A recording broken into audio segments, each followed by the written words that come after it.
Vamos lá, então. Boa noite, pessoal. Para quem não me conhece, meu nome é Diogo. Trabalho com licitações já há 10 anos, então tenho uma vasta experiência em o que tange em licitações. Já atualmente trabalho e tenho maior parte dos clientes voltados à terceirização de mão de obra, porém já trabalhei em vários tipos de empresas, já tive vários clientes aí em cada tipo de ramificação empresarial. Então, acabo tendo conhecimento, um conhecimento de cada coisa, além de que eu já fui também, já tive dos dois lados, então, tanto fui do lado comprador lá, da administração pública, como pregoeiro, hoje atuo mais como fornecedor e, na verdade, o gerenciamento dos fornecedores que querem contratar, querem, na verdade, vender para a administração. Então, eu tenho esse conhecimento, sou formado pela Universidade Federal do Paraná, além de vários cursos na área que a gente acaba tendo que sempre se atualizar nesse ramo que acaba se mudando, principalmente pela legislação que ela acaba mudando, alguns entendimentos, entre outras coisas.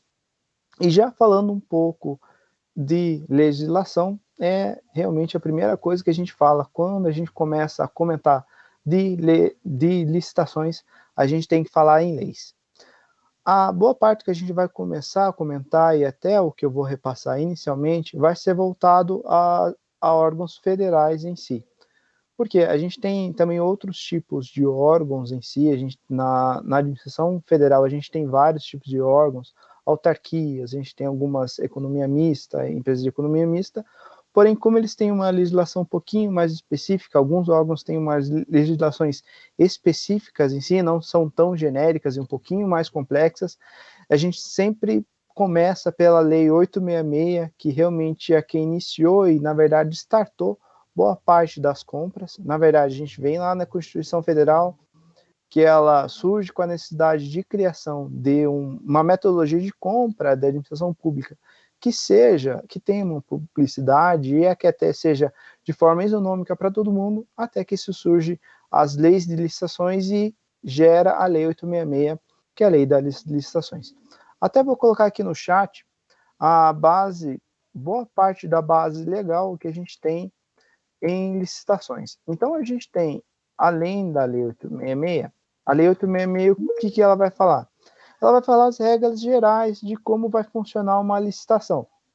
As licitações, as modalidades de licitações que existem hoje no mercado, e ela também vai comentar um pouco sobre o que uma empresa precisa, a documentação principal que uma empresa precisa para participar de uma licitação. Além disso, ela coloca todas as regras que um edital ou até mesmo uma contratação pública ela vai seguir. Então, ela fala todos os passos, exatamente como que vai ser gerida, como vai ser feita a gestão de uma compra pública. Ela coloca todos os passos, o que a administração ela pode solicitar para o fornecedor, o que o fornecedor ele pode acabar fazendo durante o contrato, o que é errado, quais são as possibilidades de crime, o que pode ser uma irregularidade, o que é certo mesmo executar. E a Lei 866, então, ela tem esse aglomerado de todas as situações. Aí, além disso, a gente tem outra lei importante, que é a Lei 10.520, que ela vai falar sobre, dentre todas as modalidades de licitação, ela vai falar sobre o pregão e o pregão eletrônico em si. O pregão, o que é o pregão? Para a gente tentar entender. Quando a gente fala de licitação, e quando a gente fala em pregão eletrônico, entendo que sempre quando a administração ela vai publicar um edital, ela vai querer comprar algum produto, ela vai lançar um edital para que nesse edital ela consiga o menor preço. Como ela vai conseguir esse menor preço? As empresas vão participar dessa licitação em si e elas vão participar como se fosse um leilão. Só que ao invés do leilão de você procurar o melhor preço, você vai procurar o menor preço dentro desse leilão. Então, como se fosse, em outras palavras, um leilão inverso. A licitação ela busca sempre o menor preço no mercado com a melhor empresa que tem toda a documentação em dia ou que tem a documentação técnica ou específica para aquele tipo de licitação. Ah, mas eu preciso, nesse caso, vou precisar ter toda a parte, eu tenho algum problema financeiro com o banco. Não tem problema. A única coisa que realmente a administração pede é que você esteja todo em dia com os débitos municipais, débitos federais, débitos estaduais. Realmente está tudo em dia com a administração pública. O restante, se você tem algum problema fora, às vezes não interfere para a licitação. E até nisso, a Lei 866, entre outras leis, elas comentam sobre isso, que são nos princípios da licitação. Ela não vai verificar a empresa em si, como ela não vai se preocupar com o teu nome fantasia. Ela sempre vai se preocupar com como é seu CNPJ, a sua razão social. O que é a sua razão social em si?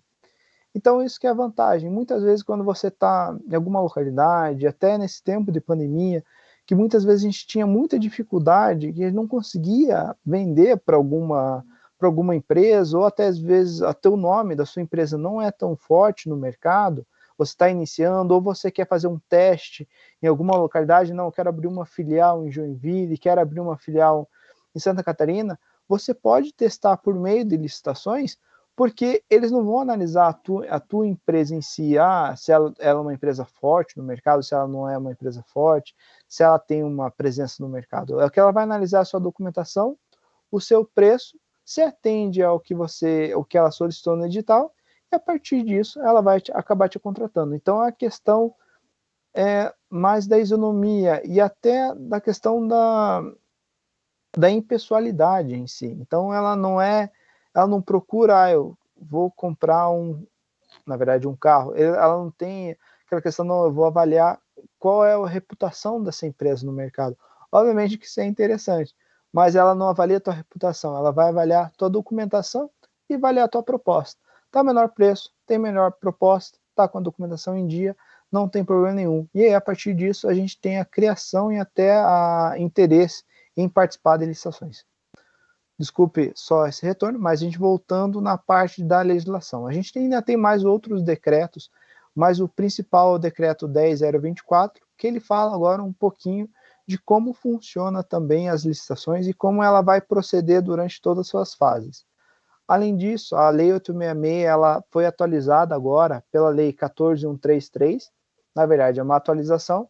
A Lei 866 ela vai deixar de existir daqui a 2 anos, praticamente, a Lei 14.133 vai entrar no lugar dela, só é basicamente a Lei 866, entre o compilado também dessas outras leis acima, porém ela só fez um compilado um pouquinho mais adequado, adequou algumas situações que muitas vezes não ficava muito claro na legislação, e acabou completando uma legislação um pouquinho mais detalhada. A questão também, porque a gente tem que entender de leis e porque a gente, muitas vezes, é interessante ler as leis. Quando a gente participa da licitação, toda a contratação ela vai ser baseada nas leis. Então, a partir do ponto, tanto a empresa como o órgão público, eles vão ter que respeitar as leis. Diferente quando a gente está em um contrato entre empresas privadas. A gente tem o que determina entre as empresas é o que está escrito no contrato e, basicamente, até a gente fala, você executa o que está na lei e também o que não te proíbe, você também pode fazer. Não tem nenhuma proibição, então você também pode fazer. Já quando a gente está em contrato público, não.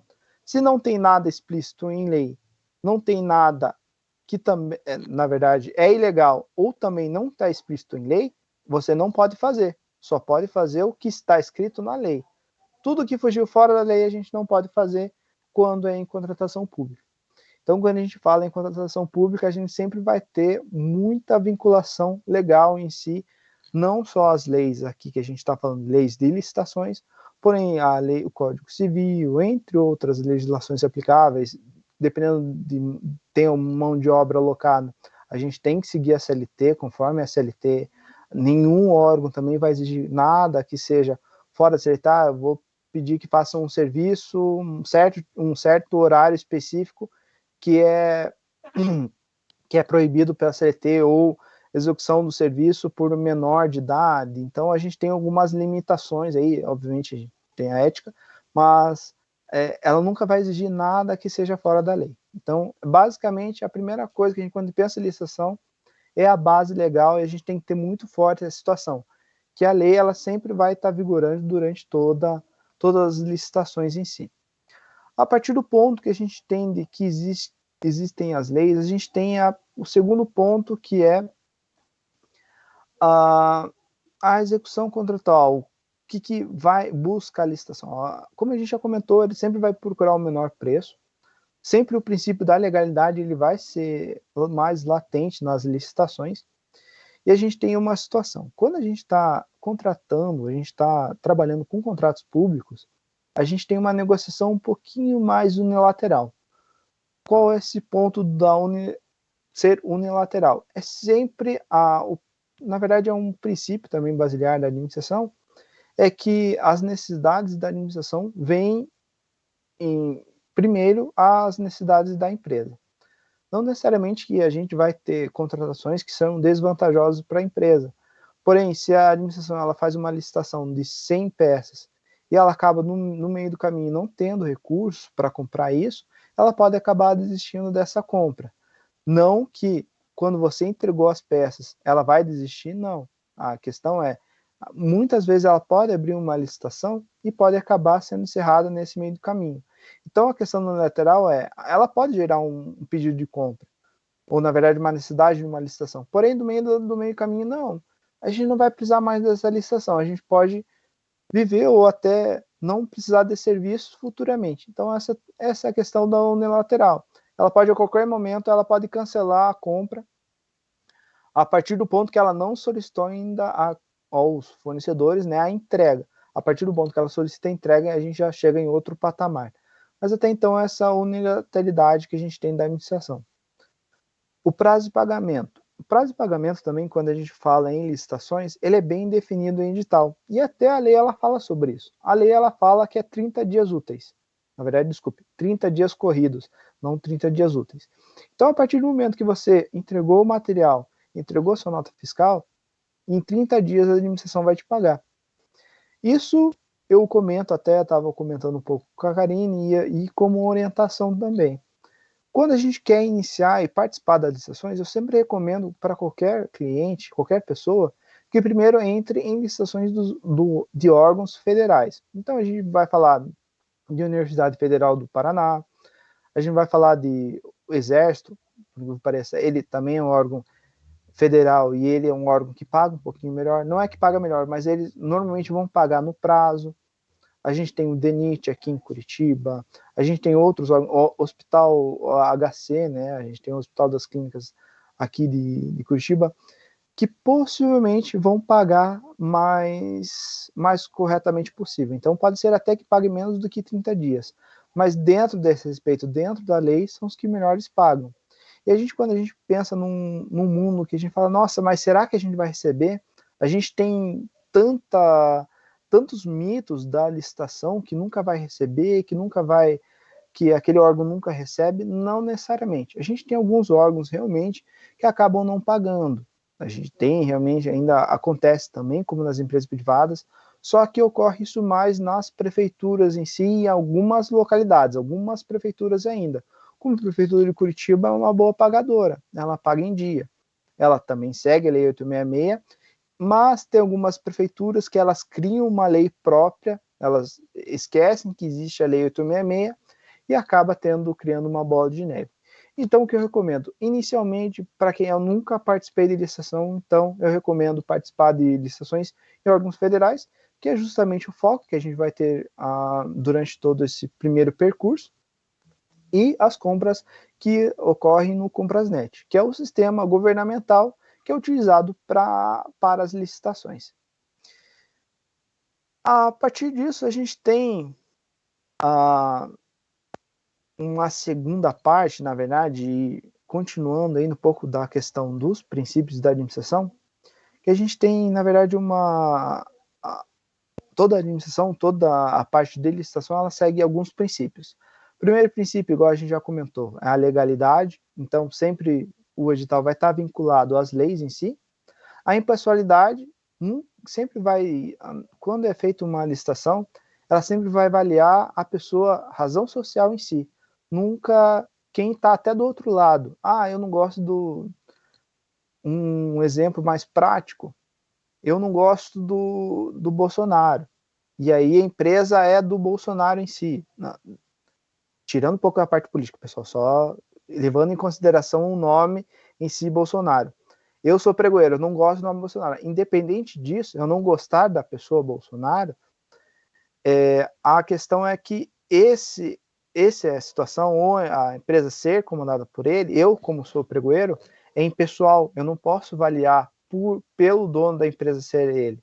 Ou eu não gosto da Xuxa, outra situação, vou saindo um pouco da política, eu não gosto da Xuxa, e a empresa que ela é dona ganhou a licitação. Então a licitação ela não vai olhar a pessoa, ou até olhar a empresa em si, olhar se ela tem fidedigna, se ela é bem falada no mercado ou não. Ela tem essa impessoalidade que ela não vai verificar quem é a pessoa, ela vai realmente validar a documentação dela. Uma pergunta, desculpa te interromper. Sim. O pessoal, alguém comentou alguma coisa aí no chat, mas a minha dúvida era a seguinte, a gente trazer um pouco desse lado do mercado de licitações ter ficado um pouco queimado, porque a gente acha, muitas vezes quem não atua, né, acha que já é tudo manjado.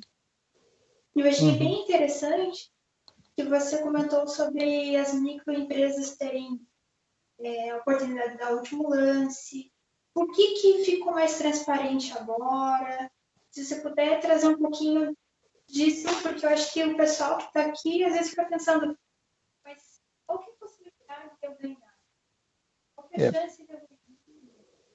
Isso aí, eu vou falar um pouquinho mais, mas lá nas fases da licitação. Daí eu acho que eu consigo passar a fase da licitação, eu consigo transparecer um pouquinho mais sobre isso.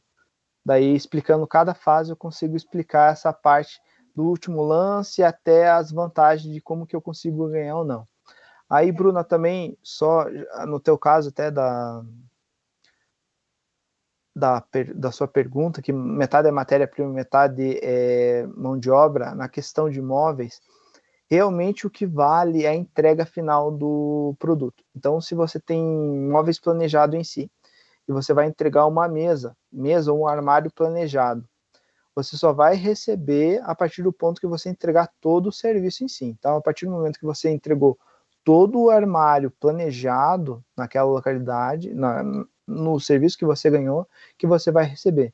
Então, se você falou, não, entreguei a matéria-prima, entreguei o serviço, muitas vezes ele não contrata assim, ele contrata o serviço completo.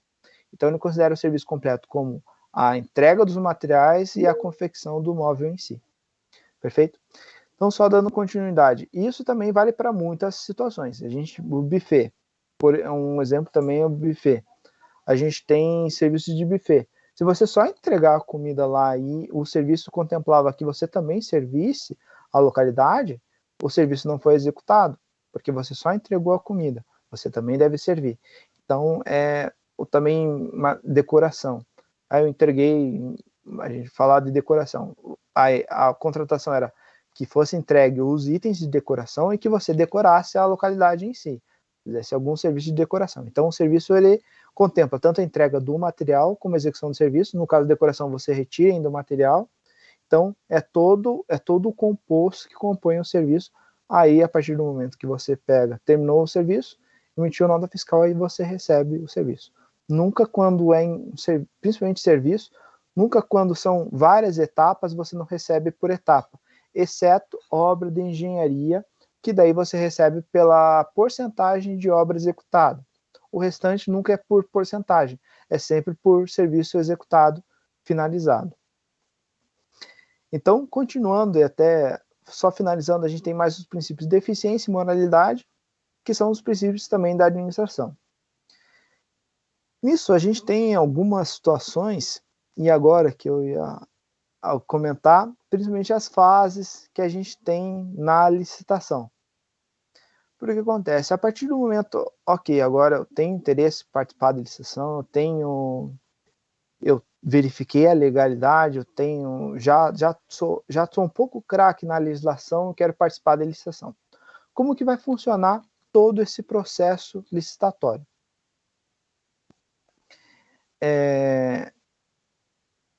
Como que funciona? Então, o primeiro ponto é a publicação do edital. Quando Desculpem. Quando a administração ela entende que ela tem uma necessidade de compra ou contratação de serviço, ela vai montar um edital, que é praticamente como se fossem as regras de como ela vai contratar e o que ela quer contratar, e ela vai lançar esse edital.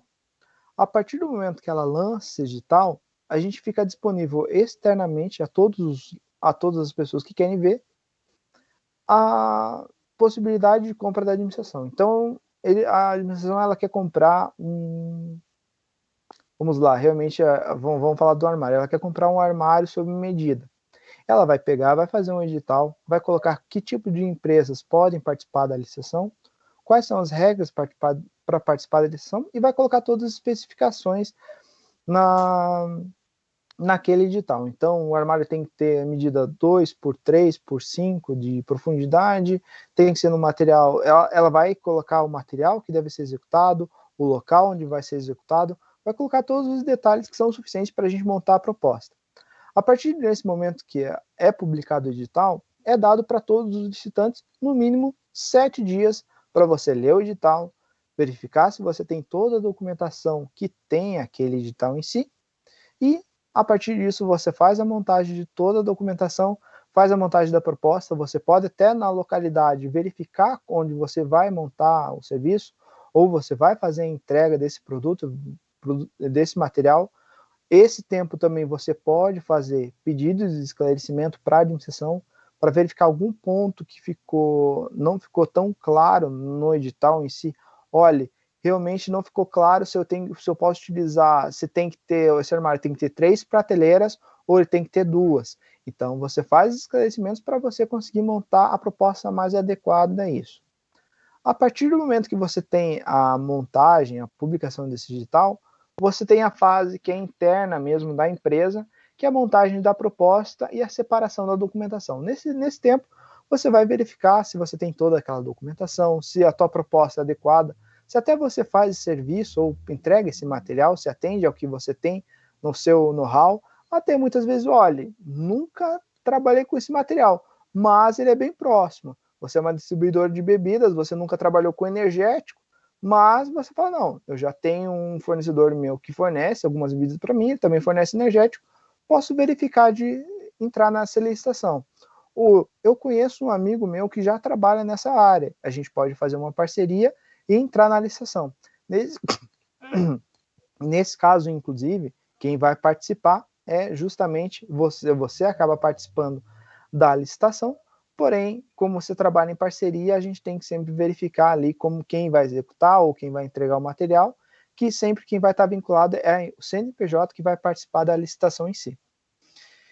A partir disso, a gente tem a partir dessa fase, a gente tem o registro da proposta e a inclusão de toda a documentação que você levantou nesses dias no sistema que foi gerado, depende do tipo de licitação. Então, a gente tem, focando um pouco nas licitações de licitação do pregão eletrônico ou até de dispensa de licitação, que é a cotação eletrônica, você vai ter um prazo ali para cadastrar sua proposta, cadastrar toda a sua documentação de habilitação, e aí, a partir disso, vai ser, quando é aberto uma licitação, é aberto um dia para ser feito esse leilão inverso em si. A partir do ponto que abre esse leilão, a gente tem a fase de lances. O que é a fase de lances?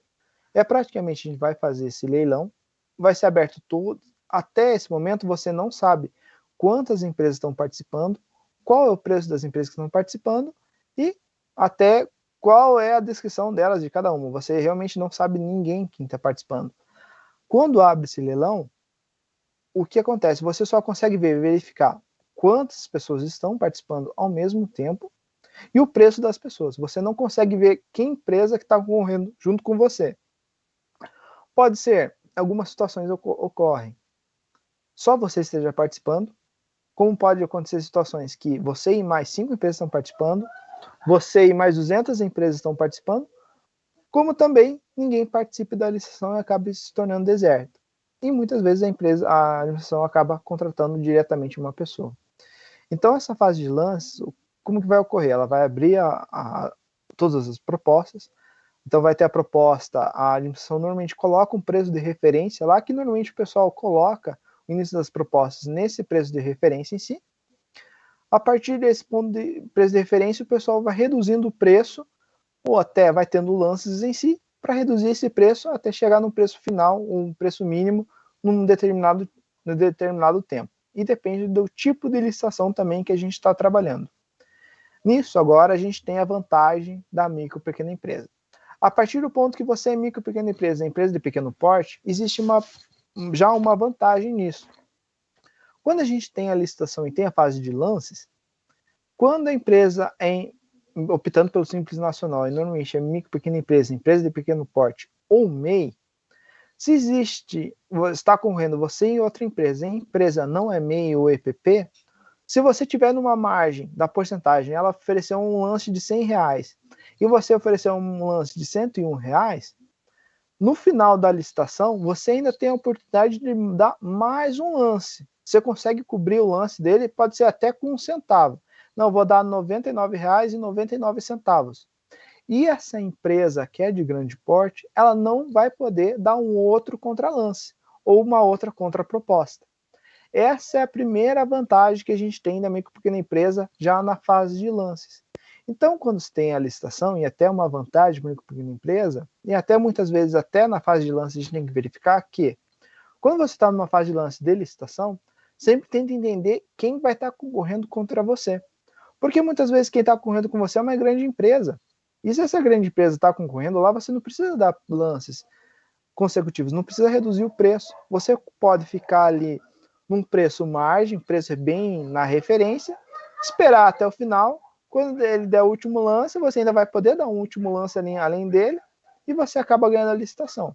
Pode ser que o teu preço mínimo era R$100, vocês só deram alguns lances, ficou em R$140 e você conseguiu vender o teu produto por R$139,99, porque você teve essa oportunidade de último lance.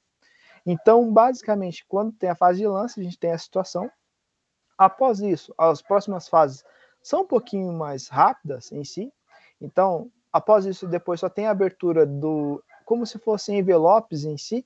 Então, a gente tem a abertura da sua proposta, que basicamente ele vai pedir só para você corrigir o valor final que ficou após os lances.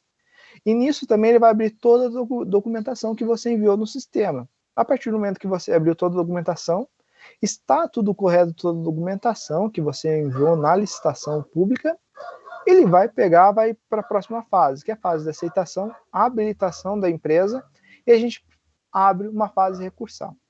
O que seria a fase recursal? A fase recursal seria praticamente quando você verifica uma licitação, olha, aquela empresa, ela forneceu um atestado falso, ou aquela certidão que ela ofereceu ali, ela não tem, ou ela não executa esse tipo de serviço em si.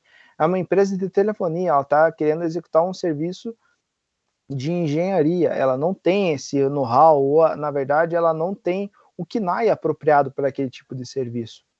E aí você pode entrar com um recurso que é justamente você mesmo indagar situações para a administração pública que aquela empresa não vai executar o serviço, ou que algum documento que ela apresentou foi falso, ou teve algum documento que está irregular, não está atendendo a licitação, ou às vezes ela esqueceu de apresentar um documento e o pregoeiro acabou nesse momento de abertura dos documentos, acabou não validando esse documento, acabou não verificando. A gente tem falhas humanas dos dois lados, tanto do fornecedor como também da administração pública, que muitas vezes o pregoeiro não verificou que faltou aquele documento em toda a documentação apresentada no Comprasnet, e acaba tendo esse tempo aí. A gente tem um tempo de 3 dias para indagar, olha, está errado isso aqui, está errado essa situação, essa fase de recursão.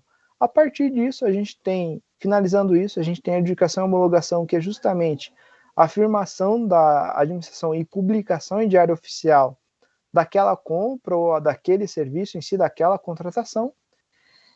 E a partir daí a gente tem outros 3 subníveis, que é o empenho / assinatura de contrato, que é justamente quando a administração afirma que ela vai comprar aqueles produtos e que ela informa a quantidade de produtos que ela vai comprar conforme a licitação, se é o 100% do que ela solicitou na licitação, ou ela vai contratar por enquanto só 10 produtos, ou comprar 10 produtos, e vai comprar aos poucos, porque muitas vezes ela não conhece a tua empresa, ou ela vai comprar também para para recebimento parcelado. E até, Karina, da sua pergunta, quando é serviço contínuo de 12 meses, até para pagamento, ela vai contratar mensalmente o seu serviço. A partir do momento que ela contrata mensalmente seu serviço, o serviço que é prestado mensal, ela vai também fazer o pagamento mensal desses serviços. Então, ela contratou por 12 meses, é como se fosse 12 quantidades. E mês a mês ela vai contratando, mesmo sendo o mesmo serviço, mês a mês, ela vai pegando, vai contratar o serviço, final do mês vai encerrar, dia 30, encerrou o serviço, ela vai pagar referente a um mês de serviço prestado. E assim funciona. Produto, ela contratou, solicitou, fez um empenho de 10 produtos, compra de 10 produtos. Você entregou 10 produtos, ela vai pagar os produtos. Pode também ocorrer, ela fez empenho de 300 produtos, só que ela solicitou entregas parceladas durante 12 meses. A partir do momento que você vai entregando, não, esse mês eu vou ter que entregar 30. Você entrega 30, ela vai pagar só relativo ao que foi entregue em si. Porém, ela cria um contrato aí um pouquinho mais prolongado, um empenho um pouquinho mais prolongado. Então, sempre o que vai depender, a partir do momento que a gente tem um empenho, ele que vai determinar, e o contrato em si, ele que vai determinar a quantidade e a frequência de entrega, ou até como que vai ser a entrega desses itens. A partir do momento que você entregou, até mesmo a gente falando em imóveis sob medida, que é realmente um serviço interessante, você tem que a contratação ele quer que você faça 200 móveis sob medida. A partir do momento que você entregou 10 móveis sob medida, você pode fazer uma nota fiscal de 10 móveis sob medida e mandar para pagamento. Você não precisa entregar todos os móveis para fazer uma nota fiscal. Como também, se você quiser, depende muito do seu fluxo financeiro, até para seu controle. A partir do momento, dependendo também do tipo de imóvel, você vai montando um móvel de cada vez, emitindo uma nota fiscal por cada serviço prestado em si. Então é basicamente isso, você fez o empenho, a partir do empenho você vai fazer a entrega do produto, que é uma situação interna da empresa, ou além desse empenho é praticamente como se fosse uma carta de crédito, pessoal. Entenda assim como uma carta de crédito que você tem, você vai oferecer isso aqui para mim e eu vou te pagar o que está previsto lá no edital. A partir disso, você você executou o serviço, você ofertou o teu produto, você entregou. A partir disso, ele vai pegar essa nota fiscal, ele vai fazer uma liquidação e pagamento dessa nota. E até então, a gente tem algumas situações paliativas ou até entrega de algumas documentações, depende do tipo de serviço, depende do tipo de produto. Então, se você só é produto, normalmente se não é um produto de consumo imediato, você não precisa apresentar nenhuma garantia, não precisa apresentar nada. Então, encerrou sua prestação, não tem mais nada. No entanto, serviços, muitas vezes pode ter algumas outras documentações que você tem que entregar durante o percurso. Além disso, algumas licitações solicitam também que você faça seguro. Desculpe. Então, para a contratação, até muitas vezes, porque muitas empresas, como a gente trabalha com menor preço, às vezes a empresa não é tão séria assim. Mesmo ela tendo toda a documentação certinha, ela não é tão séria e ela acaba não executando o serviço ou acaba não oferecendo aquele produto. Então, o que a administração faz? Ela solicita, até hoje, uma das melhores empresas que eu tenho em referência de seguro é a Juno. O que ela pede? Ela pede um seguro seguro garantia, de que você vai executar aquele serviço ou mesmo que você vai entregar aquele produto. Porque a administração ela não quer ficar sem aquele produto ou quer ficar na verdade, não quer ficar com o prejuízo em si. Então ela cria, na verdade, ela determina que você tenha seguro justamente para assegurar que ela vai ter recebimento daquilo lá, ou até então ela vai ter a possibilidade de ter aquela situação, contratar outra empresa, até após receber o seguro em si, né, que o seguro vai acabar pagando para a empresa, e aí ela acaba executando. Então, a partir desse ponto, encerrando essa fase de lances, encerrando essa parte de licitações, a gente tem, na verdade, esse encerramento de todo o processo em si que a gente tem da licitação, desde o seu começo da sua publicação até a fase de execução do serviço em si. Obviamente, essa é uma forma um pouquinho mais exemplificada, um pouquinho mais resumida de como funciona toda a licitação em si, porém, cada fase ela vai ser detalhada um pouquinho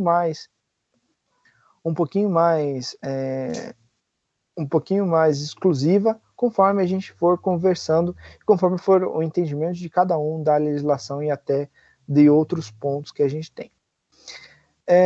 Pessoal, agora, a partir desse ponto, não querendo já encerrar, mas a partir desse ponto eu entendo que a gente tem vários dados e quando a gente fala de licitação, tem muitas situações e muitas coisas referente a isso. Aí, sendo assim, a partir desse ponto, o pessoal tem alguma dúvida referente aos pontos da licitação, o que é uma licitação em si, que a gente tem que entender muito bem o que é uma licitação, como funciona uma licitação, para a gente conseguir conversar sobre vários assuntos e a gente conseguir abordar outras situações. Eu acho que teve alguém que levantou a mão, eu só não identifiquei quem. Acho que a pessoa pode desativar. Acho. Perfeito. Sobre consórcio. Como que funciona? A administração ela permite quase todos os tipos de empresas para participar da licitação. Então, se você é empresa, micro, pequena empresa de pequeno porte, sociedade limitada, se você é uma ONG, existem licitações que são destinadas a ONGs. Se você é uma sociedade de economia mista, você também pode participar de licitação. A gente também tem algumas licitações que são exclusivas para agricultura familiar. A gente tem licitações que são destinadas a autônomos, então pessoas que são pessoas físicas mesmo, e consórcios também. Então, o que acontece? Duas empresas em si querem participar de uma licitação, só que as duas, uma só, ela não consegue participar da licitação, muitas vezes porque ela não tem o balanço patrimonial adequado ou o capital social adequado para suportar aquela contratação. Então, o que acaba acontecendo? As empresas elas acabam se reunindo em consórcio, as duas empresas, para que a documentação unificada das empresas elas consigam participar da licitação. Então, a partir do ponto que elas se reúnem em consórcio, elas acabam participando da licitação e acabam conseguindo participar desse certame e executando o serviço em si. Carmen, referente à psicóloga, até então existem alguns tipos de contratação, tem 2 tipos de contratação para psicologia, aí a gente falando. Consórcio, Karine, foi bem falar, ficou claro mais ou menos como funciona o consórcio para a licitação ou não? Tá me ouvindo agora, pessoal? Tô te ouvindo. A minha dúvida era se eu podia me unir com outra empresa que às vezes não está no mesmo KNAI para atender uma proposta de licitação que foge um pouquinho do meu KNAI, mas como eu tenho essa parceria... Uhum. Então, basicamente são 2 situações. Então, você pode executar esse serviço de 2 formas. O consórcio, realmente construir uns consórcios, que seria como se fosse um outro CNPJ, né? Que daí tem um outro KNAI, que é a formação das 2 empresas, só para execução daquele contrato. Então, a gente tem uma formação de um consórcio, que não sei se eu não me engano, acaba criando-se um CNPJ em si desse consórcio, e acaba executando só para execução. Na verdade, a criação do consórcio ele vai ser vinculada só a esse tipo de serviço, então ele vai ser vinculado às 2 empresas ao mesmo tempo. Então você gera um consórcio para executar esse tipo de licitação. Quando você faz só uma parceria comum, mas quem vai participar da licitação é só você, só a sua empresa, necessariamente a administração não precisa ficar sabendo de todos os detalhes. O que importa é que você vai executar a licitação igual, você participou da licitação, quem vai ser responsável pela entrega daquele serviço vai ser você, o seu CNPJ. Mesmo que você fez parceria com outra empresa, quem vai ser responsável é você. Se você tem toda a documentação, mesmo o teu KNAI atendendo a licitação, porém você precisa da ajuda de um parceiro para executar aquele serviço, é suficiente você executar no teu CNPJ e depois, qualquer coisa, você faz uma negociação direta com a empresa. E sobre o atestado?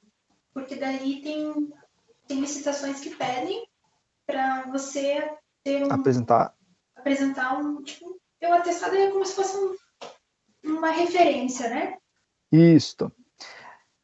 Nesse caso, realmente, daí seria mais adequado, se o outro tem o atestado e você tem uma parte da documentação, é mais adequado o consórcio. Quando realmente você está fora do CNAE, mas você quer participar da lição, porque uma parte é tua, uma parte da outra empresa, você se reúne em consórcio e o atestado vale das duas empresas ao mesmo tempo. Então, tudo que é da documentação, tudo que refere-se às duas empresas, então as duas empresas têm que estar com todas as certidões federais, estaduais, tudo regularizada. Nesse caso, vale as duas empresas ao mesmo tempo. Por isso que é a reunião de consórcio. Então, os dois CNPJs vão valer para a contratação em si. Perfeito?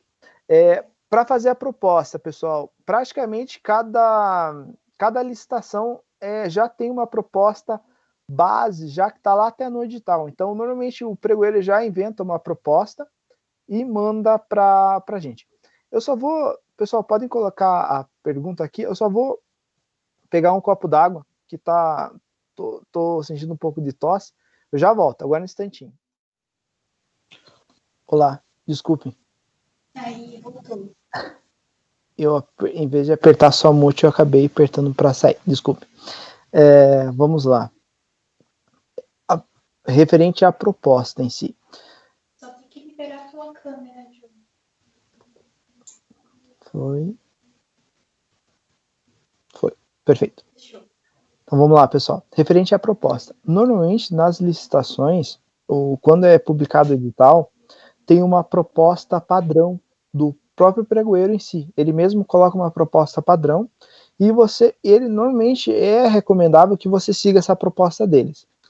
Então, a única coisa que vocês normalmente têm que ter é o teu logotipo, que você vai colocar lá em cima, que sempre é uma situação que eles sempre colocam. Você vai escrever a proposta conforme ele colocou lá no edital, a descrição do item, a quantidade, o valor em si. E no final, normalmente, é recomendável agora, a gente está falando de sessão eletrônica, e até vai ser uma necessidade de vocês, fazer a assinatura digital pelo eCPF. Então, você faz ali no Adobe mesmo, você tem como assinar os documentos digitalmente.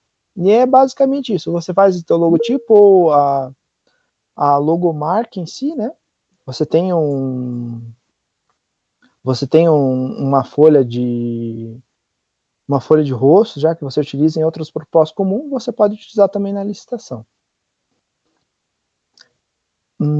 Você diz que, por exemplo, no edital pede 200 armários. Bom, vai ter o prazo de entrega. Deixa eu só ficar aqui. Tá. Tem uns emoticons aqui que estão me atrapalhando. Vamos lá, a dúvida da Bruna. No edital pede 200 armários. E aí vai ter o prazo de entrega justamente no edital. Vamos supor que seja 3 meses. Então, em 15 dias eu já posso entregar e fazer nota fiscal? É isso e fazer até acabar os 90 dias ou posso fazer isso após os 90 dias? Então, vamos lá. Você tem 200 armários e você tem que entregar em até 90 dias.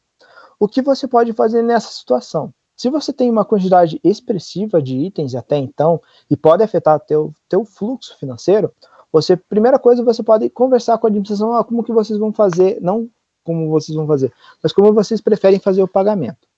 Se ele falar, eu vou ter que pagar tudo uma vez só, você fala, olha, realmente uma vez só é um pouco complicado. Ele sempre entende, a gente sempre do outro lado, sempre vai ter bem tranquilo. Primeira coisa, você tem que verificar se existe alguma regra no edital, como vai ser o prazo de pagamento para essa situação. Se no edital está dizendo que o pagamento vai ser só após a entrega de todo o quantitativo contratado no contrato, então são 200 armários, então você só vai poder emitir essas notas fiscais após a entrega dos 200 armários, nunca antes. Se no edital não diz nada, ou até que a entrega é parcelada, a partir do ponto que fala que a entrega é parcelada, você pode entregar 10 armários, não que você vai ficar entregando, mas nesses 90 dias você vai entregando 10 em 10 armários, aí em uma certa situação, e você pode emitir nota fiscal a cada 10 entregas, sem problema nenhum. Só que a questão que eu falo é muito do acompanhamento que você vai ter que ter de cada nota fiscal, porque você vai emitir, se você vai entregar em 10 armários, 20 notas fiscais. Aí você vai ter que fazer um acompanhamento de cada nota fiscal recebida, se você vai receber ou não, se você está recebendo certinho, não que a administração não pague, mas pode ser que como é o mesmo objeto, mesma nota fiscal, mesma empresa, muitas vezes até se a gente for validar, você recebe, a única coisa que pode ser até que diferencia é só o número da nota fiscal lá em cima. E durante o processamento, até recebimento dessa nota fiscal pelo outro órgão, ele se confunda, fala, não, essa nota fiscal que eu já paguei, e acaba caindo no esquecimento. Não necessariamente a gente, novamente a questão, é a questão que a administração ela tem erros humanos também. Então a gente tem que, daí você sempre tem que ficar acompanhando, olha, você recebeu a nota fiscal 01 e a 02, eu acho que eu recebi só a 01, ou senhor, na verdade esse já não é pregoeiro, senhor almoxarife, o senhor recebeu a todas as notas exatamente? A gente pode conferir as notas que o senhor recebeu? Então, o que acontece é que após licitação e após recebimento, você vai ter um trabalho um pouquinho maior para você fazer um acompanhamento para que eles não se percam lá, que às vezes pode acabar se perdendo. Então a gente tem a situação aí só dessa entrega em si, ela vai ter que ser vai ter um pouco maior de acompanhamento. Pode ser também que você emita 3 notas de 100 na verdade, desculpe, 2 notas de 100 armários ou 3 notas aí dividindo a quantidade de armários conforme entrega. Mas é basicamente nessa situação. A proposta é basicamente isso. Também, muitas vezes, na licitação, ele pede, a gente falando lá, modelos de proposta, né? E muitas vezes a licitação ela tem algumas declarações que ele pede também. Declaração que não emprega menor de idade, declaração que atende os requisitos de habilitação, declaração de que contém um profissional a gente fala um profissional psicólogo na sua empresa, e às vezes tem que até demonstrar que tem esse profissional em si. Então, algumas declarações já tem lá no edital, ou mesmo que não tenha, você pode perguntar para o pregoeiro, olha, não tem modelo de proposta, você tem algum modelo referencial? Ele fala, não, a gente tem sim. Ele acaba mandando e você acaba utilizando aquele modelo referencial deles. Isso aí também porque a gente tem que utilizar esses modelos já, que são de referenciais, a gente vai falando um pouco de licitação, porque assim, a gente tem que entender que o outro lado, a pessoa muitas vezes não é especialista naquilo. Então, quando a gente trabalha com licitação, até quando a gente é pregoeiro, o pregoeiro muitas vezes ele é formado em administração. Ele não tem um curso de engenharia ou algum curso específico na área que ele entenda aquele objeto ou aquela contratação em si. Ele é uma pessoa não leiga. É aquela pessoa que passou em concurso público, pode ser até algumas situações. Então ela sabe sobre a lei 866, e ela sabe algumas coisas. Então ela não sabe o que tem que ter na proposta, o que vocês colocam na proposta que teria que ter obrigatoriamente. Então muitas vezes ela é um pouco leiga e um pouco desconhece um pouco o objeto que é entregue. Ela realmente só entende a legislação, ela tem que comprar aquele objeto. Então muitas vezes a situação da proposta, a proposta mais adequada, ela tem que ser didática em si. Tanto você como qualquer outra pessoa que seja um pouco fora da área, ela tem que entender o que você está ofertando e o que você deseja ofertar para a licitação. Tanto que até quem audita, a gente quando fala de leis e até de licitação pública, existe a AGU, TCU, que são órgãos que auditam, a gente está ouvindo muito falar da compra das vacinas, que estava errado, porque o contrato exigia uma situação, e foi feita outra situação, e teve outras percalços aí no meio do caminho, é justamente nessa situação, porque a AGU ela vai validar, olha, essa compra aqui era para comprar 200 armários, porém, os 200 armários que era para comprar por R$100, as notas fiscais vieram com R$150. Não entendemos por que está tão caro, ou até então, a compra era para comprar uma Coca-Cola, só que a Coca-Cola, você estava vendendo a R$500 cada Coca-Cola. Então, o que essa Coca-Cola tem de especial? Se você não deixou nada claro lá no processo, e a pregoeira também não deixou nada claro, nesse caso a Coca-Cola era para ser folheada a ouro. Então, obviamente, daí tem uma questão de custo, obviamente tem como justificar. Não que a administração vai comprar isso, mas a gente tem a situação que vai ser comprado aquela situação, então a gente tem que deixar claro, até para qualquer um que verifique, que aquele preço que está lá sendo cobrado, ele é justo, e que qualquer órgão administrador, qualquer pessoa leiga que leia aquela proposta e que verifique aquela documentação, ela consiga entender de uma forma mais facilitada. Temos mais perguntas? Acho que eu também tinha visto alguém levantar a mão também, só não lembro quem.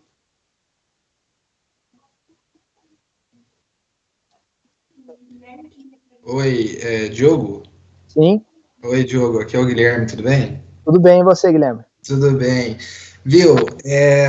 Então, a Karine me falou sobre esse mundo de licitações, né? Falando assim, me convidando para saber mais sobre. E eu cheguei um pouco atrasado aqui, porque eu estava trabalhando. Então, eu sou professor de inglês, eu sou MEI, né? Então, dou aula particular para empresas e pessoas, né? Mais para pessoas do que para empresas. Uhum. E eu queria, obviamente, expandir isso cada vez mais. E aí ela me falou sobre a licitação, né? Então, tô pegando o bonde meio que andando aqui, né? Tentando pegar as informações e ligar com algumas coisas, mas você poderia me direcionar nas informações um pouco mais assim, como que as licitações poderia aplicar de uma forma, né, assim, que eu possa avançar aí de uma forma com esse mundo de licitações no mundo do idioma inglês. Assim, sendo professor e também traduzindo, eu traduzo também documentos, assim, não oficiais, né? Mas assim, estilo, por exemplo, TCC, essas traduções mais tranquilas, né? Uhum. Então a gente tem duas situações, na verdade, para a sua situação a gente tem três situações. Eu vou falar um exemplo real que eu tive, e a gente vai conversando um pouco sobre isso. Quando eu trabalhava lá em Rio Negro, teve uma situação que a gente recebeu alguns materiais que eram alemães, e a gente precisava, na verdade, a gente recebeu o material, só que a gente não sabia fazer a manutenção dele mesmo. E quem sabia, como o material era alemão, só existiam técnicos alemães e eles deveriam vir para cá, a gente teve que pagar todo o transporte deles para cá e eles tinham que ensinar, só que eles não sabiam nada de português. E também não tinha como, o máximo que eles sabiam era inglês também. O que a gente fez? A gente fez a contratação de tradutor, que ele tinha que trabalhar lá quase todo dia, 8 horas por dia, para fazer a tradução desses alemães. Então era a tradução simultânea de todo o treinamento em si. Então os alemães eles vinham, faziam todo o material em si, até o material didático, até os slides. O tradutor tinha que fazer a tradução de todos esses slides e todo esse material em si. E além disso, quando ele dava aula, o tradutor estava lá como se fosse realmente, até Libras, e isso também existe, também Libras em si, vai ser dado uma aula. Então ele estava lá na aula, o instrutor falava, conversava sobre a situação, apresentava o slide em alemão, as pessoas estavam na sua carteira com o slide em português, o mesmo slide em português, e o instrutor ele estava falando e conversando sobre cada situação, cada ponto. Então esse foi um serviço específico que eu contratei, a contratação foi para a pessoa, foi para autônomo, se eu não me engano, e depois mudou para CNPJ, que daí mudou, que acabou surgindo os MEIs e acabou indo para a CNPJ. Então tem essa primeira tradução. O segundo ponto também, em cursos também, existem cursos que você pode ministrar, às vezes a administração, ela pede cursos na verdade, de inglês mesmo, em si, para ensinar os funcionários. Acontece muito na Petrobras em si, né? A Petrobras, ela, como tem alguns editais, é um pouquinho mais avançado, a gente falando em Petrobras em si, ela segue uma legislação um pouquinho diferenciada, mas um pouquinho mais específica, mas ela tem muitas licitações que são internacionais, e as licitações internacionais, principalmente de petróleo, tem alguns equipamentos que são bem específicos, que tem que comprar no mercado internacional, e às vezes tem que fazer até a tradução do edital em si. O edital é publicado internacionalmente, ou ele é publicado em 2 línguas, e às vezes a tradução tem que ser aproximada. Só que, se eu não me engano, sempre quando se fala assim, tradução, a gente sempre tem vinculado a uma... Agora eu esqueci também o certificado, mas tem um certificado específico para as traduções em especial. mas aí a gente tem normalmente tradução, cursos, ou também a tradução, o uso mesmo do serviço para tradução simultânea em si. Legal, legal, entendi isso. Isso me chamou atenção, bem, bem interessante. Fiquei interessado em saber mais ali e ver como que é a qualidade, né? Porque para um nível assim de tradução dessa tem que ser bem, tem que ser bem bem atento, bem focado, bem, não que os outros não tenham que ser, né? Mas eu digo num nível assim que não pode muito errar, assim, né? Você tem que estar totalmente afiado, né? Entre aspas.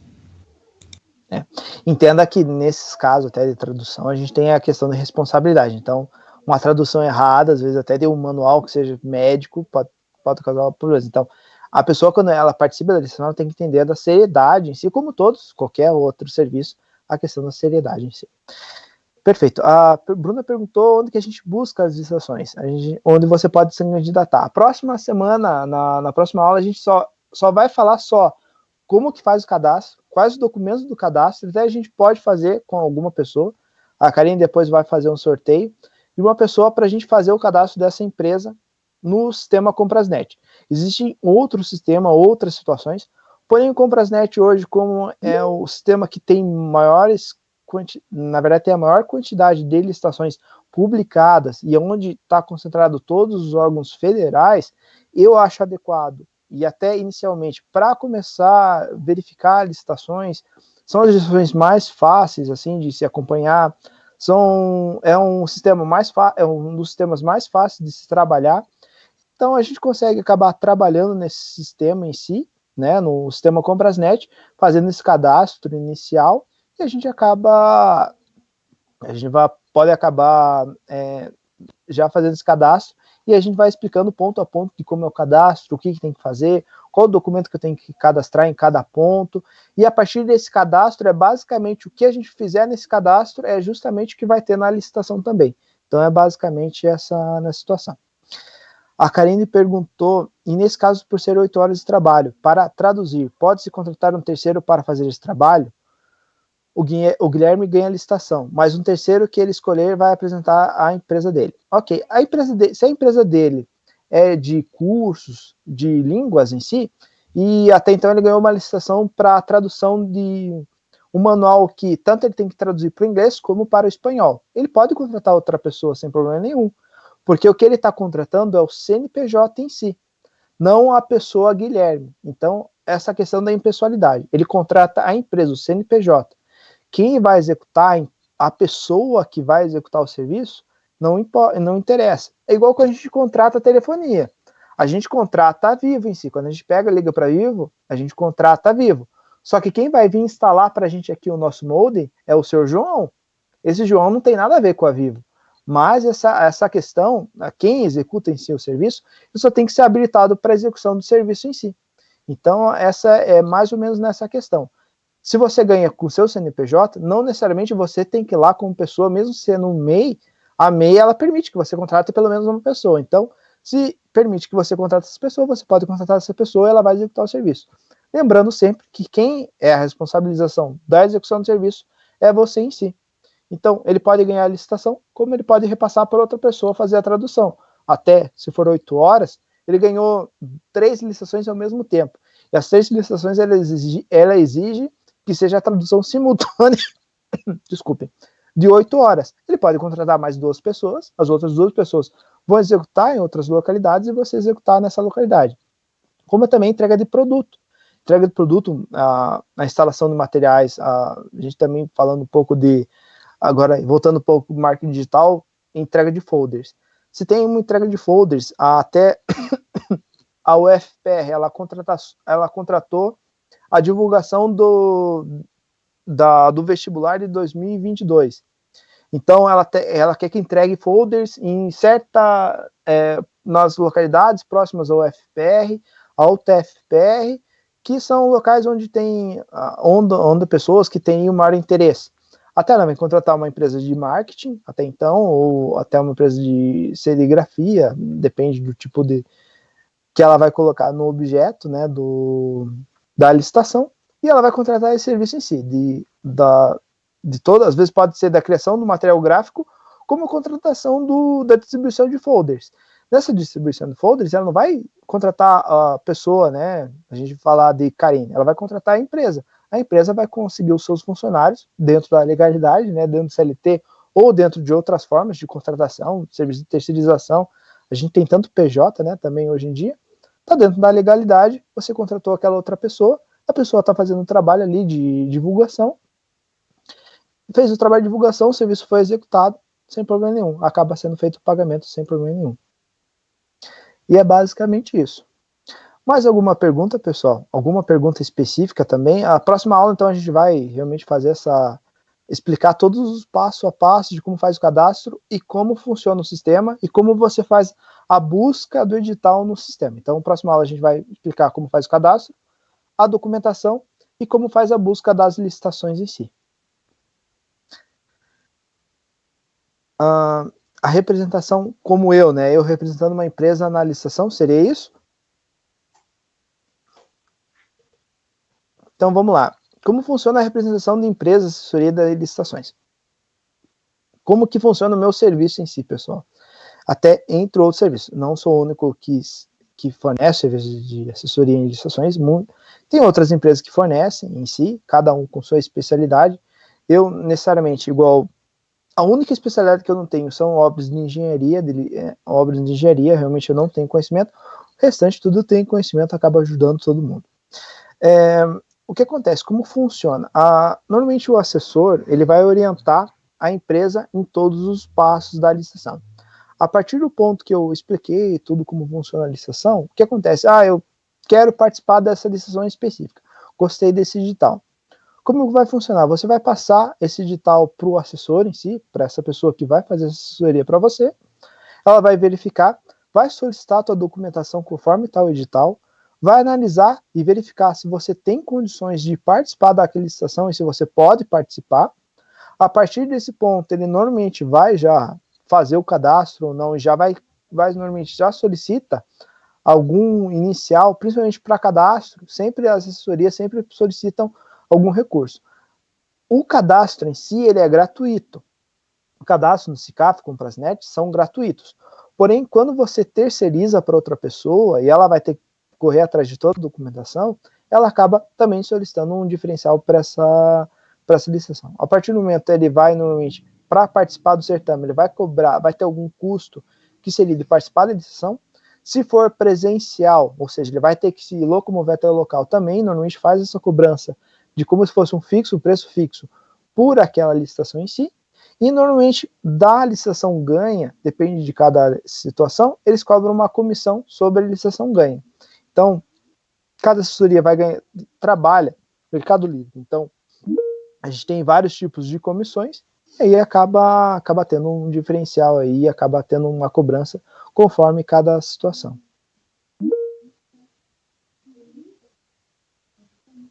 Perfeito, então. Pergunta. Acho mais alguma pergunta, pessoal? A gente também acho que só a Carmen só gostaria de saber se a psicologia também pode entrar em licitações. Carmen, pode entrar em duas formas. Então a gente tem duas formas de contratação. Tanto a contratação como serviços de psicologia em si, serviços de psicologia específicos. A gente precisa fazer algum trabalho a gente pensando em FAS, que é um órgão da prefeitura. Até alguma situação específica ou algum treinamento específico que eu tenho que disponibilizar para os funcionários públicos, referente a como é o acolhimento de pessoas viciadas em si. Então ela precisa de um psicólogo para dar alguma aula ou alguma orientação técnica específica a situações do Covid. Eu acho que até eu e a Karine, a gente também viu alguma situação, precisa explicar para os funcionários, mais voltado um pouco ao curso, um pouquinho de capacitação na verdade, da psicóloga ou até mesmo serviço de psicóloga para certos tipos específicos ou um tipo específico que surgiu numa escola de uma criança que é autista, só que ela é associada a outros transtornos psicológicos e não tem nenhum funcionário público que atenda a situação. Então precisa de um psicólogo especialista nessa situação. Então, muitas vezes pode ser criado um pregão eletrônico, como também pode abrir um credenciamento direto. Ou seja, o credenciamento direto é praticamente, eles vão quase atrás da empresa, vão credenciar a empresa e essa empresa já vai ser contratada direto para execução de serviço. Nessas situações que são bem específicas, casos específicos até de psicologia em si, muitas vezes pode ser feito o credenciamento direto com a pessoa e a contratação direta da pessoa sem passar por... É uma licitação, só que ela é uma licitação mais direcionada em si. A gente chama inexigibilidade de licitação, quando não tem como se fazer uma licitação em si, porque é um serviço muito específico em si. Seria isso. É praticamente isso, Karina. Eu acho que o pessoal foi, né, das perguntas. Uma mensagem aqui que esclareceu muitas dúvidas mesmo. Então, hoje foi assim uma forma bem geral, mas as próximas aulas vai ser ali no portal, compartilhar a tela e tudo. Isso, exatamente. As próximas aulas são de compartilhamento. Realmente, hoje a ideia era realmente entrar um pouquinho nessa parte de licitação, o que é toda a esfera, e agora a gente vai entrando ponto a ponto, o cadastramento, né, próxima aula, para a gente, a partir do momento que você sabe o geral, a gente conseguir pegar o específico de cada situação. Legal. Obrigada mais uma vez, né, pela parceria, pelo apoio aí, tantas dúvidas, às vezes eu tô lá no WhatsApp, Diogo, o que é isso, o que é aquilo, como é que faz? Uhum. Vai ser muito bacana aí participar aí com vocês. Obrigada pela presença de todos e até quarta-feira que vem. Obrigado, pessoal. Boa noite a todos, bom descanso e até a próxima quarta.